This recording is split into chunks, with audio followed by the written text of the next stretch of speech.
په اوس وخت کې د مجلسونو یوه تر ټولو ګرمه او اساسي موضوع پوهېږئ څه شی ده؟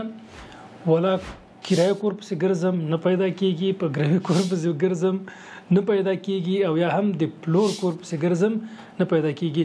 او که په کابل کې اوسېږئ ستاسو دروازه به حتما چا در ټکولي چې ستاسو په کوڅه کې کرایي کور شته.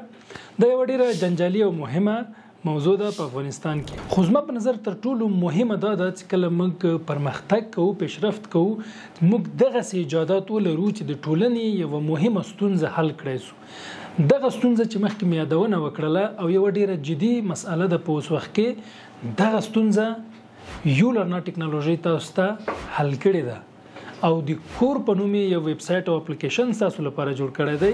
نو تاسو کولی شئ په کور اپلیکیشن کې هم د کرایې لپاره، د ګروي لپاره او هم د کور د پلورلو لپاره یا د ځمکې د پلورلو او اخیستلو لپاره پکې هم معلومات یا د خپل د کور عکسونه او ډیټیلز اپلوډ هم کوي او ترڅنګ یې بیرته که چېرته تاسو ورته ضرورت او اړتیا لرئ په دې صورت کې هم استفاده ترې کولی شئ او په اسانۍ سره د تلیفون له لارې کولی شئ چې کور پیدا کړئ. ضرورت نشته چې د ژمي په دې یخنۍ کې په رهنماګانو وګرځېږئ، په کوڅو کې او په کورونو کې وګرځېږئ. په ډېرې اسانۍ سره کولی شئ چې خپل تلیفون له لارې تاسو ځان ته د کرایې یا د ګرو یا د اخیستلو لپاره کور پیدا کړئ. زما په نظر په افغانستان کې یوه ډېره مهمه او اساسي هڅه ده چې ترسره شوې ده او زموږ لپاره به د کار په اسانولو کې ډېره مهم او اساسي رول ولوبوي.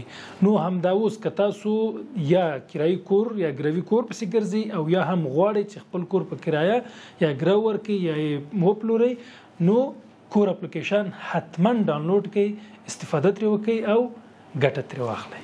جزاک الله خیر. السلام علیکم ورحمت الله.